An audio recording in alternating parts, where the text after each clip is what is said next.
അങ്ങനെ വീണ്ടും ഒരു ഇലക്ഷൻ കാലം കൂടിയും വരാൻ പോവുകയാണ്. അപ്പോൾ 2026 അസംബ്ലി ഇലക്ഷൻ്റെ എന്ത് സംഭവിക്കും എന്നുള്ളതിനെ കുറിച്ചൊക്കെ പല ചർച്ചകളുണ്ട്.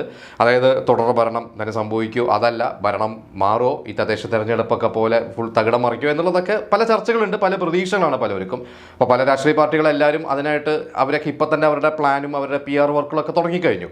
അപ്പോൾ ഈ കൂട്ടത്തിൽ ഏറ്റവും കൂടുതൽ ചർച്ചയുള്ള മറ്റൊരു കാര്യം എന്താണെന്ന് വെച്ച് കഴിഞ്ഞാൽ സിനിമാക്കാരെ, നമ്മുടെ സിനിമാ താരങ്ങളെ, ഗ്ലാമർ താരങ്ങളെ, അല്ലെങ്കിൽ ഈ പറഞ്ഞ സോഷ്യൽ മീഡിയ താരങ്ങളെ, ഇവരൊക്കെ ശരിക്കും സെലിബ്രിറ്റീസ്, ഇവരെ മുന്നിൽ നിർത്തി രാഷ്ട്രീയ പാർട്ടികൾ എന്ത് കളിയാണ് കളിക്കാൻ പോകുന്നത് എന്നുള്ളതിനെ കുറിച്ചാണ് ആൾക്കാർ ഉറ്റുനോക്കിക്കൊണ്ടിരിക്കുന്നത്. കാരണം ഒരുപാട് താരങ്ങളെ മുന്നിട്ട് ഇറക്കാൻ പോവുകയാണ് പല രാഷ്ട്രീയ പാർട്ടികളെന്ന് കേൾക്കുന്നുണ്ട്. പക്ഷേ നമ്മുടെ കേരള രാഷ്ട്രീയ ചരിത്രം എടുത്തു നോക്കിക്കഴിഞ്ഞാൽ ശരിക്ക് സിനിമാ താരങ്ങൾക്ക് അധികമൊന്നും അങ്ങനെ തിളങ്ങാൻ പറ്റിയിട്ടില്ല. തിളങ്ങിയവരുണ്ട്, ഇപ്പോഴും തിളങ്ങിക്കൊണ്ടിരിക്കുന്നവരൊക്കെ ഉണ്ട്. പക്ഷെ നമ്മുടെ മറ്റ് സംസ്ഥാനങ്ങൾ വെച്ച് നോക്കുമ്പോൾ അങ്ങനെ ഒരു സിനിമയിൽ കണ്ട ഒരു താരങ്ങളെ, അല്ലെങ്കിൽ തങ്ങളുടെ പ്രിയപ്പെട്ട താരങ്ങൾ, സൂപ്പർ താരങ്ങളെ കണ്ണും പൂട്ടി പോയി അങ്ങനെ വോട്ട് ചെയ്യണ പരിപാടിയൊന്നും കേരളത്തിലില്ല. ഇപ്പോൾ തമിഴ്നാട്ടിൽ ഇപ്പോൾ വിജയൊക്കെ ഇറങ്ങുന്നുണ്ട്. അത് നമുക്കറിയാം, വിജയ് ഒരു വലിയൊരു ട്രെൻഡ് ഇപ്പോൾ കൊണ്ടുവരുന്നുണ്ട്. വിജയ് വന്നു കഴിഞ്ഞാൽ കാണാൻ ആളുകളുണ്ട്, കുറേ കാര്യങ്ങൾ. വിജയ് ഒരു ഹീറോ തന്നെയാണ്. അത് പക്ഷേ വിജയ് എന്ന് പറയുന്ന ആ ഒരു സൂപ്പർ സ്റ്റാറിനോടുള്ള തങ്ങളുടെ പ്രിയപ്പെട്ട നടനെ കാണാൻ വരുന്നവരാണ്. ഇതൊന്നും വോട്ടായിട്ട് കൺവേർട്ട് ആവില്ല എന്നും എതിർ പാർട്ടിക്കാർ പറയുന്നുണ്ട്. പക്ഷേ വിജയുടേതായ ഒരു സ്പേസ് ഉണ്ടാക്കിയെടുക്കും. മുഖ്യമന്ത്രിയാവോ എന്നൊന്നും പറയാൻ പറ്റില്ല. പക്ഷേ വിജയുടേതായ ഒരു സ്പേസ് എന്തായാലും എടുക്കണം. ഒരു വോട്ട് ഷെയർ വിജയ് കൊണ്ടുപോകും. അത് DMKനെയോ അല്ലെങ്കിൽ മറ്റ് പാർട്ടികളെ ആണോ മറ്റ് മുന്നണികളാണോ ബാധിക്കാൻ പോകുന്നത് എന്നുള്ളതൊക്കെ എല്ലാവരും പേടിച്ചിരിക്കുന്നുണ്ട്. അപ്പോൾ നമ്മുടെ കേരള ചരിത്രം എടുത്തു കഴിഞ്ഞാൽ ശരിക്ക് കുറേ പേര് ഇതിലോട്ട് പരീക്ഷണത്തിൽ ഇറങ്ങി പരാജയം പെട്ടുപോയവരുണ്ട്, വിജയിച്ചവരും കുഴപ്പമില്ലാതെ പോയവരൊക്കെ ഉണ്ട്.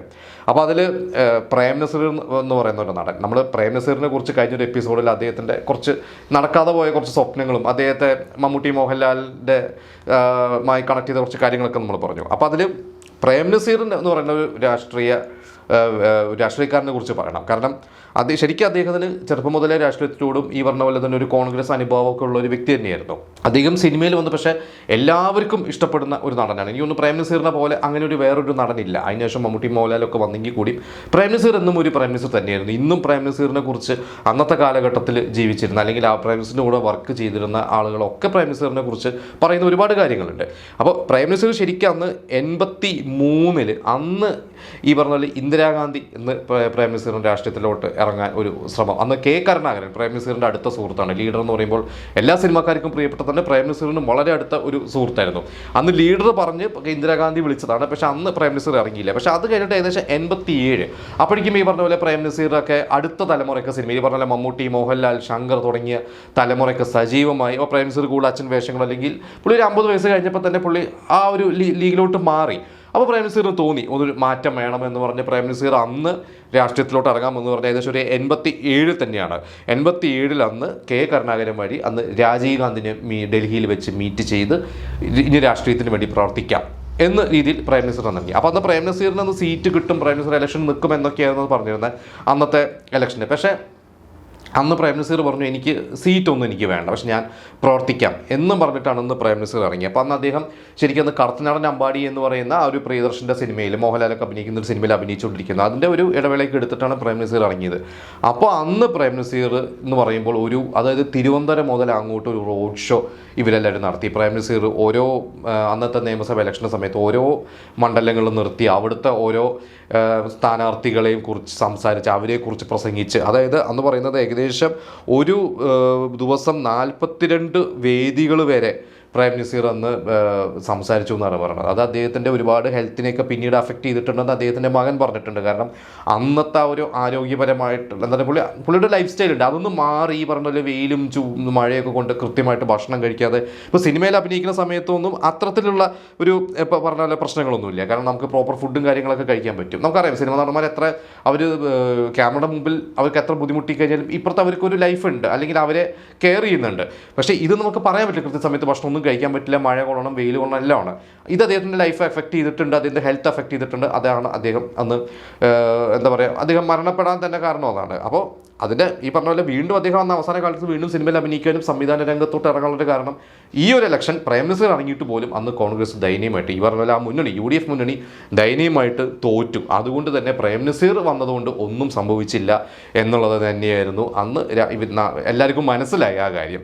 പിന്നെ പ്രൈം മിനിസ്റ്ററിന് മുമ്പ് വേറൊരു വ്യക്തിയുണ്ട് രാഷ്ട്രീയത്തിൽ പരീക്ഷ, അത് രാമു കാര്യാട്ടാണ്. നമുക്കറിയാം വലിയ ഒരു ലെജൻഡ് തന്നെയാണ്, സംവിധായകനാണ് അദ്ദേഹം.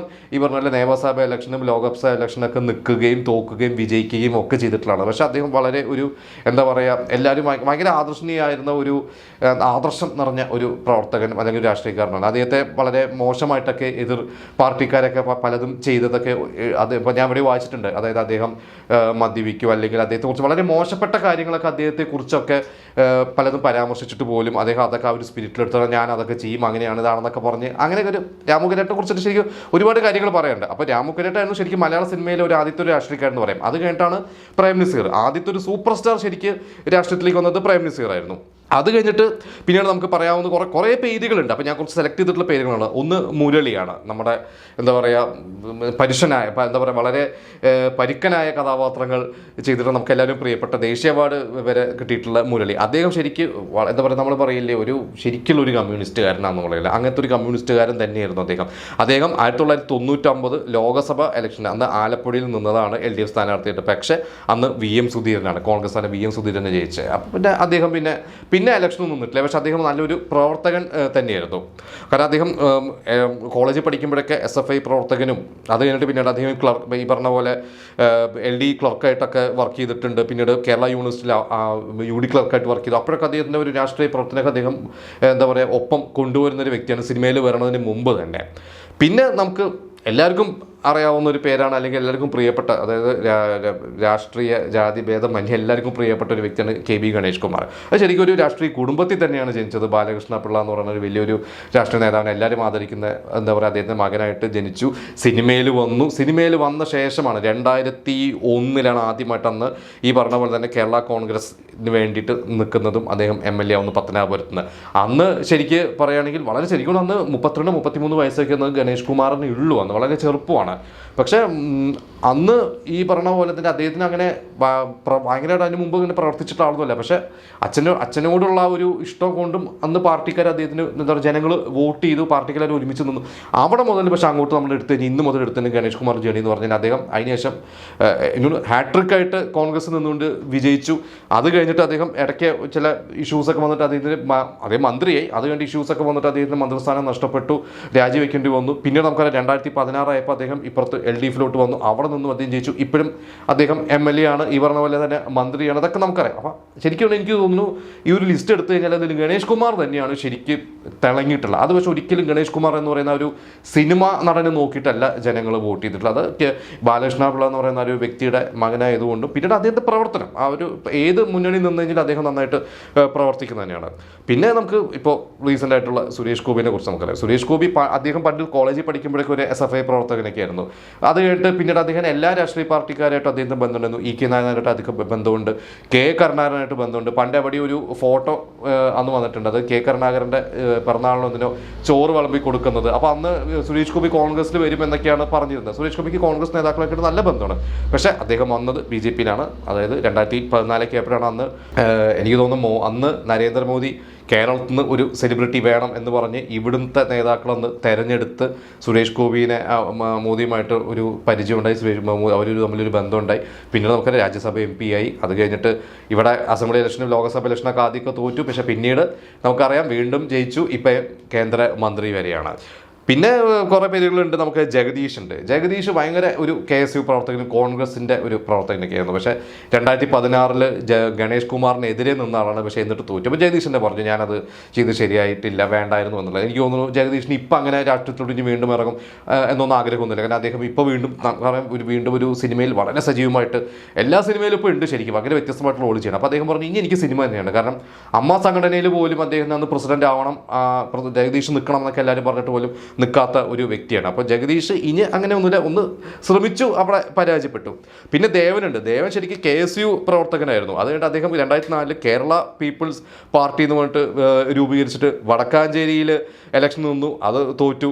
അത് കഴിഞ്ഞിട്ട് അദ്ദേഹം 2006 നിന്നു ഇൻഡിപെൻഡൻറ്റ് കാൻഡിഡേറ്റ് ആയിട്ട്, അതും തോറ്റു. അത് കഴിഞ്ഞിട്ട് പിന്നെ ശരിക്കും പറഞ്ഞാൽ അദ്ദേഹം സ്വന്തമായിട്ടൊരു പാർട്ടിയൊക്കെ തുടങ്ങി. അതൊക്കെ കഴിഞ്ഞിട്ടാണ് ഈ പറയുന്ന പോലെ നവകേരള പീപ്പിൾസ് പാർട്ടി തുടങ്ങി. അതിപ്പോൾ BJPയിൽ ലയിച്ച് ഇപ്പോൾ അദ്ദേഹം ശരിക്കും BJPയുടെ വൈസ് പ്രസിഡന്റാണ്. ദേവൻ ഇനിയും ഒരു അംഗത്തിനും കൂടി എന്താ പറയുക ഭാര്യയാണെന്ന് പറഞ്ഞ പോലെ പ്രായമായി, അദ്ദേഹത്തിന് 70 വയസ്സൊക്കെ കഴിഞ്ഞു, 24 ആയി. പക്ഷെ ദേവൻ ഇനിയും ഇലക്ഷനൊക്കെ ചിലപ്പോൾ നിൽക്കാൻ സാധ്യതയുണ്ട്. നമുക്ക് നോക്കാം ദേവൻ്റെയൊക്കെ പേര് വരുമോ എന്നുള്ളത് നമുക്ക് നോക്കാം. പിന്നെ ഭീമൻ രഘുവാണ്. ഭീമൻ രഘു 2016 അന്ന് BJP സ്ഥാനാർത്ഥിയായിട്ടൊക്കെ നിന്നിട്ടുള്ളതാണ്. എന്നിട്ട് എനിക്ക് തോന്നുന്നത് അത് ട്രോളാണോ എന്നറിയില്ല, ഞാൻ എവിടെ വായിച്ചിട്ടുണ്ട്. അന്ന് ഭീമൻ രഘു പറഞ്ഞത് അന്ന് ഗണേഷ് കുമാറിന് വേണ്ടി മോഹൻലാലും മമ്മൂട്ടിയും ഇന്നസെൻറ്റും ഒക്കെ ഇറങ്ങിയിരുന്നു, നിവിൻ പോളിയൊക്കെ അന്ന് വന്നിരുന്നു. അപ്പോൾ അന്ന് ഭീമൻ രഘു പറഞ്ഞിരുന്നു ആര് വന്നാൽ അമിതാഭ് ബച്ചൻ വന്നാലും ഞാൻ തന്നെ ജയിക്കുള്ളൂ എന്നൊക്കെ പറഞ്ഞു. പക്ഷേ ഭീമൻ രഘു വന്ന് തോറ്റു.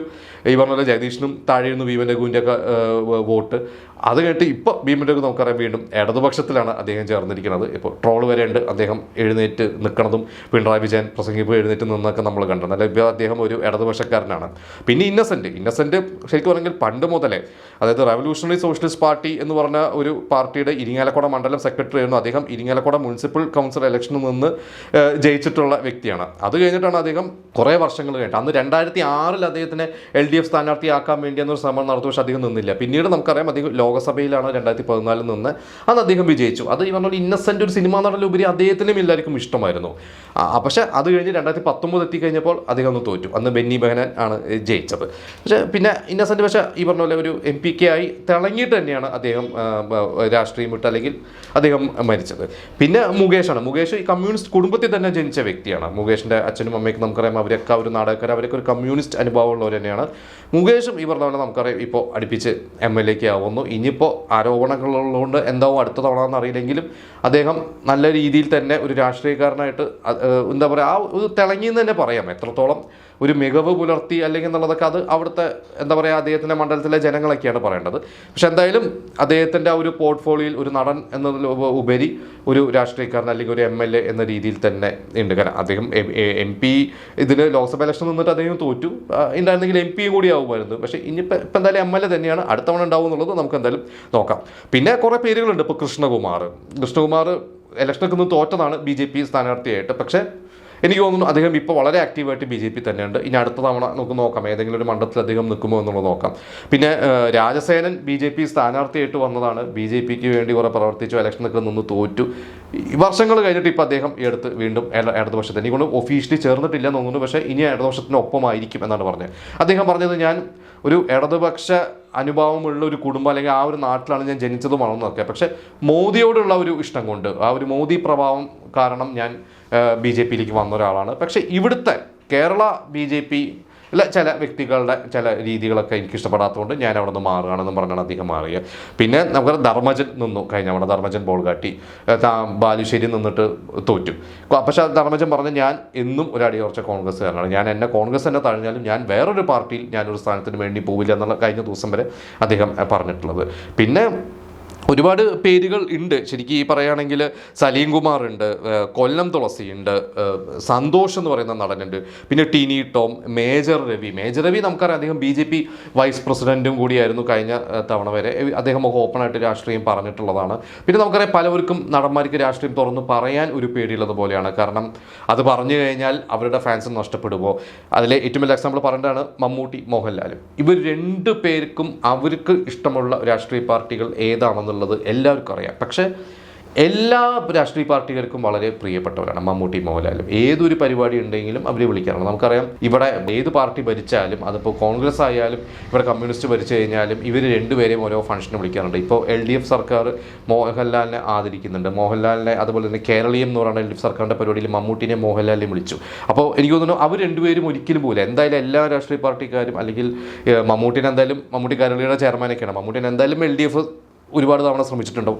മോഹൻലാൽ ഒരു പക്ഷേ ഇപ്പോൾ അദ്ദേഹം മോദിയുമായി അടുത്തുള്ളതുകൊണ്ട് മോദിയൊക്കെ അദ്ദേഹത്തോട് പറഞ്ഞിട്ടുണ്ടാവും എന്നുള്ളത് ഉറപ്പാണ്. പക്ഷേ അവർ രണ്ടുപേരും ഒരിക്കലും പോവുമില്ല എന്നുള്ളത്, പോകാൻ ഒരു സാധ്യതയില്ല എന്നുള്ളത് എനിക്ക് തോന്നുന്നത്. കാരണം അവർക്കറിയാം അവർക്കിപ്പോൾ സിനിമയിൽ ഒരു ഇതുണ്ട്. അതൊരു രാഷ്ട്രീയത്തിൽ പോയാൽ എങ്ങനെ അവിടെ പരാജയപ്പെട്ടാൽ, ഇപ്പോൾ ഒരു ഇലക്ഷനൊക്കെ നിന്ന് തോറ്റ് കഴിഞ്ഞാൽ അത് ഒരു മോശം തന്നെയാണ്, പ്രത്യേകിച്ച് ഇവർക്ക് രണ്ടുപേർക്കും. അതുകൊണ്ട് തന്നെ അവരൊരിക്കലും അത് ചെയ്യില്ല. ഇനിയിപ്പോൾ സർപ്രൈസായിട്ട് വേറെ താരങ്ങളുടെ ആരുടെകളൊക്കെ പേരുകൾ ഇനി വരാൻ പോവുകയാണെന്നുള്ളത് നമുക്ക് എന്തായാലും എനിക്കൊണ്ട് ഫെബ്രുവരി മാർച്ചൊക്കെ ആകുമ്പോഴേക്കും അറിയുമായിരിക്കും. ഇപ്പോൾ ആസിഫ് അലിയുടെ പേര് കേൾക്കുന്നുണ്ട്, ഉണ്ണിമൂന്നൻ്റെ പേര് കേൾക്കുന്നുണ്ട്, അതിനിടയ്ക്ക് എനിക്കൊണ്ട് റോബിൻ രാധാകൃഷ്ണൻ ബിഗ് ബോസിനോട് ഫേമസ്, അദ്ദേഹം BJP ഒക്കെ സ്ഥാനാർത്ഥിയാവും എന്നൊക്കെ പറയുന്നത് കേൾക്കുന്നുണ്ട്. അപ്പോൾ പല പേരുകൾ, ഇപ്പോൾ എഴുത്തുകാരാണെങ്കിൽ ബെന്യാമിൻ്റെ പേരുകൾ കേൾക്കുന്നുണ്ട്. അപ്പോൾ നമുക്ക് എന്തായാലും നോക്കാം ആരൊക്കെ വരും, ആരൊക്കെ ഇനി വീണ്ടും തിളങ്ങും, ആരൊക്കെ പരാജയപ്പെട്ടു പോകും എന്നുള്ളത് നോക്കാം. അപ്പോൾ ഇതൊക്കെയാണ് ഒരു നമ്മുടെ കേരള രാഷ്ട്രീയത്തിലെ ഒരു സെലിബ്രിറ്റീസിൻ്റെ ഒരു ലിസ്റ്റ് എടുത്തപ്പോൾ പ്രധാനപ്പെട്ട കുറച്ച് പേരുകൾ ഇതൊക്കെയാണ്. ഇതൊക്കെ കൂടാതെ നിങ്ങൾക്ക് വേറെ ആരെങ്കിലും കുറിച്ച് അറിയുമെങ്കിൽ നിങ്ങൾ നമുക്ക് കമൻറ്റ് ചെയ്യുക. പിന്നെ നമുക്ക് തമിഴ്നാട് രാഷ്ട്രീയത്തെക്കുറിച്ചൊക്കെ അത് വേറെ കുറേ കാര്യങ്ങളാണ്, നമുക്ക് വേറെ കുറേ പറയാനുണ്ട്. അത് MGR മുതൽ അങ്ങോട്ടുള്ളതുണ്ട്, അത് നമുക്ക് മറ്റൊരു എപ്പിസോഡിൽ നമുക്ക് ചർച്ച ചെയ്യാം.